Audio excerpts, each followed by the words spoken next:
శ్రీ కాళికా దుర్గ జ్యోతిష్యం సమస్య మీది పరిష్కారం మాది. నెంబర్ 1 వశీకరణ స్పెషలిస్ట్, ప్రధాన తాంత్రిక అహోరాత్రం ఆచార్య. భర్త పరశ్రీ వ్యామోహం, భార్య పరపురుష సావాసం నుంచి విడిపించడానికి, మీరు ఇష్టపడిన వారు మీ నుంచి దూరమై ఉంటే స్త్రీ వశీకరణ, పురుష వశీకరణ, ప్రేమ సమస్య, ప్రేమ వివాహం, అత్తాకోడల సమస్యలు, భార్యాభర్తల సమస్యలు, లైంగిక సమస్యలు, సంతాన సమస్యలు, ఇంకా ఎటువంటి కఠిన గుప్త సమస్యలకైనా 100% 2 రోజుల్లోనే ఫోన్ ద్వారా పరిష్కారం చేయబడును. నమ్మకమే జీవితం. Mobile number 8844465584. ఓం శ్రీ మాత్రే నమః. ఓం శ్రీ వారాహిదేవి నమః. అమ్మవారి భక్తులందరూ కూడా నమస్కారం అండి. అమ్మవారి ఆశీర్వాదంతో, ఆ తల్లి చల్లని చూపుతో అందరూ కూడా సుఖంగా, సంతోషంగా, అష్టైశ్వర్య, ఆరోగ్య అభివృద్ధితో ఉండాలని మనస్ఫూర్తిగా కోరుకుంటూ ఈరోజు ఈ వీడియోని మొదలు పెడుతున్నాను.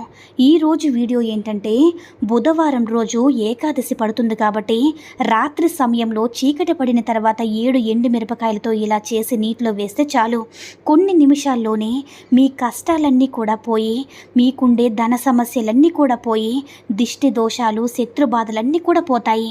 ఈ రోజుల్లో చాలామంది ధన సమస్యల వల్ల, అప్పుల బాధల వల్ల చాలా సతమతమైపోతూ ఉంటున్నారు. మీకు ఏ విధమైన ధన సమస్యలు ఉన్నా సరే బుధవారం రోజు ఈ పరిష్కారం చేసుకోవచ్చు. ధన సమస్యలే కాదు, దిష్టి దోషాలు ఉన్నవారు కూడా ఈ పరిహారం చేసుకోవచ్చు. కొంతమంది ఎక్కువగా దిష్టి తగులుతూ ఉంటుంది, దానివల్ల ఎక్కువగా అనారోగ్య సమస్యలు కూడా వస్తాయి. పిల్లలు సరిగ్గా తినరు, చిక్కిపోతూ ఉంటారు, ఏ పని చేసినా కలిసి రాదు. ఇలా దిష్టి దోషాలు ఉన్నవారు కూడా ఈ పరిహారం చేసుకోవచ్చు. శత్రు బాధలు ఉన్నవారు, ధన సమస్యలు ఉన్నవారు, దిష్టి దోషాలు ఉన్నవారు, ఇలా వారందరూ కూడా ఈ పరిహారాన్ని చేసుకోవచ్చు. ఎందుకంటే మిరపకాయలకి అంతటి శక్తి ఉంది. మిరపకాయలు శక్తి సంబంధిత హోమాల్లో వాడుతూ ఉంటారు. వంటల్లో కూడా ఎండు మిరపకాయలను విరివిగా వాడుతూ ఉంటారు. భారతీయ వంటకాలలో కారం లేకుండా ఊహించడం చాలా కష్టం. ఒకవైపు నోరు మండిపోతున్న మంచినీరు తాగుతూ మరీ వంటలను, కూరగాయలను ఆస్వాదిస్తూ ఉంటారు. అయితే మారుతున్న జీవన ప్రమాణంలో భాగంగా ఆహార అలవాట్లు కూడా మార్పులు వచ్చాయి. దీంతో కారం ఎక్కువగా తింటే కడుపులో మంట వస్తుందని రకరకాల కారణాలతో కారం తినడం తగ్గించారు. చాలామంది కూడా కారం తింటే ఆరోగ్యానికి మంచిది అంటూ అమెరికన్ పరిశోధకులు కూడా తెలిపారు. మిరపకాయల్లో తినే వారిలో క్యాన్సర్, హృదయ సంబంధిత వ్యాధులతో సహా మరికొన్ని వ్యాధి తీవ్రతను తగ్గిస్తుందని తమ అధ్యయనంలో తేలినట్టు ప్రకటించింది. ఆరోగ్యపరంగా మిరపకాయలకు ఎంతో ప్రాముఖ్యత ఉంది. నిమ్మకాయలకు మిరపకాయలతో కలిపి చాలామంది కూడా ఇంటి ముందు కడుతూ ఉంటారు. ఎందుకంటే కాకి వాహనంపై తిరిగే అలక్ష్మికి పుల్లగా ఉండే నిమ్మ అన్న, కారంగా ఉన్న మిరప అన్న చాలా ఇష్టం. ఎవరైనా వాటిని సమర్పిస్తే వాటిని ఆరగించి ఎటువంటి నష్టం కలిగించదు. అందుకే కొత్త ఇంటి గుమ్మాలకు, షాపులకు, వాహనాలకు ముందు నిమ్మకాయలు, మిరపకాయలతో ఒక దండ వేలాడదీస్తారు. వాటిని స్వీకరించి లక్ష్మీ అమ్మవారు అక్కడి నుంచి వెళ్ళిపోతుంది, ఇక లోపలికి రానే రాదు. అందుకే ప్రతి ఇంటి ముందు కూడా ఇలా వేలాడదీయడం ఆనవాయితీగా వస్తుంది. అసలు ఇంతకీ బుధవారం రోజు అంటే రేపు ఏకాదశి కదా, మిరపకాయలతో ఏం చేయాలనే విషయాన్ని ఇప్పుడు ఈ వీడియోలో వివరంగా తెలుసుకుందాము. అంతకన్నా ముందు తెలివితేటలు ఉంటే ఎలాంటి పరిస్థితులైనా సరే విజయం మన సొంతమవుతుందని తెలిపే కథను విందాము. ఒకప్పుడు దట్టమైన అడవిలో ఒక నక్క ఉండేది. దాని పేరు మహాచతురక. మహాచతురక చాలా తెలివైనది. ఒకరోజు మహాచతురక ఆహారం కోసం తిరుగుతూ ఉండగా నక్క చనిపోయిన ఏనుగును చూసింది. అది దాని మాంసం తినాలని అనుకుంది. కానీ దాని పళ్ళు ఏనుగు యొక్క కఠినమైన చర్మాన్ని తినేంత బలంగా లేవు కాబట్టి ఎవరైనా వస్తారని మహాచతురక ఓపిగ్గా చూసింది. ఈలోగా సింహం అక్కడికి వచ్చింది. నక్క అతనితో, రాజుగారు, దయచేసి ఏనుగును రుచి చూడండి, నేను మీకోసం మాత్రమే కాపలా కాస్తున్నాను. ఈ చనిపోయిన ఏనుగును మీరు ఆస్వాదించండి అని అంది. కానీ సింహం, నేను తాజా జంతువులు మాత్రమే తింటాను, పాతవి కాదని చెప్పి సింహం తన దారిలో వెళ్ళిపోయింది. నక్క ఏనుగు యొక్క పూర్తి మృతదేహం తనకే దక్కినందుకు చాలా సంతోషించింది. తర్వాత ఒక పులి వచ్చింది. పులి రాగానే నక్క భయపడింది. పులి ఏనుగు మొత్తం తినగలదని తనలో తానే అనుకుంది.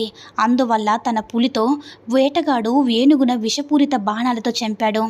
ఎవరైతే దాని మాంసం తిని విషం కారణంగా చనిపోతారని, ఇతరుల ప్రాణాలు కాపాడడానికి నేను ఏనుగి కాపలా ఉన్నానని చెప్పింది. దాంతో భయపడి పులి పారిపోయింది. అయితే పులి వెళ్ళిన వెంటనే అక్కడికి 2 రాబందులు వచ్చాయి. అవి ఏనుగు మృతదేహంపై కూర్చున్నాయి. తెలివైన నక్క రాబందులని ఏనుగు తినాలని అనుకోలేదు. అందువల్ల నక్క వాటితో ఈ ఏనుగును వేటాడే దాని చర్మాన్ని 2 వేటగాళ్ళకి విక్రయించాను. వారు ఇప్పుడైనా సరే ఇక్కడికి రాగలరు. మీరు ఏనుగు తినడం చూస్తే వారిద్దరూ కూడా మిమ్మల్ని చంపుతారని చెప్తుంది. రాబందులు కూడా భయపడి వెంటనే పారిపోయాయి. ఏనుగు యొక్క మాంసాన్ని తినడం సెలవవ్వడానికి నక్క ఒక చక్కటి ప్లేస్ని వెతుక్కుంది. చివరికి చిరుతపులి వచ్చింది. చిరుతపులికి పదునైన దంతాలు ఉన్నాయని నక్కకు తెలుసు. చిరుతపులి ఏనుగు మొత్తం తినగలదని, అలా చేస్తే నాకు ఒక ఆహారం కూడా దొరకదని ఆలోచించి వెంటనే నక్క, మిత్రమా, మీరు ఆకలితో ఉన్నట్లు అనిపిస్తుంది, ఈ ఏనుగును తినండి. కానీ ఈ ఏనుగుని సింహం వేటాడింది. సింహం తన కుటుంబాన్ని తీసుకురావడానికి ఇంటికి వెళ్ళింది. సింహం వచ్చేటప్పుడు నేను మీకు చెప్తాను, అప్పుడు మీరు పారిపోవచ్చని చెప్పింది. చిరుతపులి ఆ మాటకు అంగీకరించి వెంటనే ఏనుగును తినడానికి వెళ్ళింది. చిరుతపులి ఏనుగును తినబోతున్న సమయంలో నక్క చూసి వెంటనే సింహం వస్తుందని చెప్పి అరిచింది. చిరుతపులి వెంటనే అడవిలోకి పారిపోయింది. అంతటితో నక్క చాలా సంతోషించి ఏనుగు యొక్క మాంసం అంతటిని కూడా ఆస్వాదించింది. ఈ కథలో నీతి ఏమిటంటే, ఏ సమయంలో అయినా సరే తెలివిగా వ్యవహరిస్తే విజయం ఎప్పటికీ మీదే అవుతుంది. ఇక్కడ నక్క తెలివిని ప్రదర్శించిన కారణంగా ఎంతోమందికి దక్కాల్సిన ఆహారాన్ని నక్క ఒక్కటే చేజిక్కించుకుంది. ఇక ఈ వీడియోలోకి వస్తే, ఎవరైతే ధన సమస్యలు ఉన్నాయని, ఇంట్లో ఎప్పుడు ఏదో ఒక సమస్య వస్తుందని, శత్రు బాధలు పెరిగిపోతున్నాయని బాధపడుతూ ఉన్నారో, బుధవారం ఏకాదశి రోజు చీకటి పడిన తర్వాత 7 ఎండుమిరపకాయలను తీసుకోండి. మంచిగా ఉండే 7 ఎండుమిరపకాయలను తీసుకొని ఒక ఎర్రటి వస్త్రంలో వేసి మూట కట్టండి. ఆ తర్వాత ఈ మూటను మీ పూజా మందిరంలో ఇష్టదైవం ముందు పెట్టి మీకున్న సమస్యలన్నీ పోవాలని సంకల్పం చెప్పుకోండి. ఈ ప్రక్రియ అంతా కూడా బుధవారం రాత్రి సమయంలోనే చేయండి. మళ్ళీ మర్నాడు ఉదయం స్నానం చేసుకుని పూజ గదిలోకి వెళ్ళి ఆ మూటను తీసి ఏదైనా పారే నీటిలో పడివేయండి. అంతే, ఈ పరిహారం పూర్తయినట్టే. ఈ తేలికపాటి పరిహారం చేస్తే చాలు, మీరు ఏదైతే కోరుకున్నారో ఆ కోరికలన్నీ కూడా నెరవేరుతాయి. వద్దన్న ధనం వస్తూనే ఉంటుంది. దిష్టి దోషాలు పోతాయి, ధన సమస్యలు పోతాయి. మీకు శత్రువులు ఉంటే శత్రువులు కూడా పోతారు. కనుక బుధవారం అత్యంత శక్తివంతమైన ఏకాదశి తిథి రోజు రాత్రి చీకటి పడిన తర్వాత 7 ఎండు మిరపకాయలతో ఇలా చేసి శుభ ఫలితాలను పొందండి. బుధవారం అనేది విష్ణుమూర్తికి సంబంధించిన రోజు.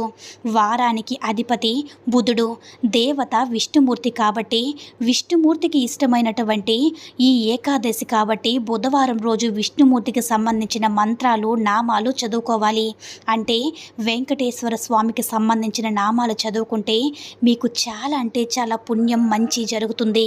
కాబట్టి ప్రతి ఒక్కరూ కూడా చీకటి పడ్డాక ఈ ఏకాదశి రోజు ఈ చిన్న పరిహారం చేసుకొని విష్ణుమూర్తి అనుగ్రహం అలాగే అమ్మవారి అనుగ్రహంతో పాటు సంతోషంగా జీవించండి. ఈ వీడియో కనుక నచ్చినట్లయితే మరికొంతమంది అమ్మవారి భక్తులకు రీచ్ అయ్యేలా షేర్ చేసి లైక్ చేయండి. అలాగే మన ఛానల్ని ఎవరైనా మొదటిసారిగా చూస్తున్నట్లయితే తప్పకుండా సబ్స్క్రైబ్ చేసుకుని మాకు కొంచెం సపోర్ట్ చేయండి. సర్వే జన సుఖినో భవంతు.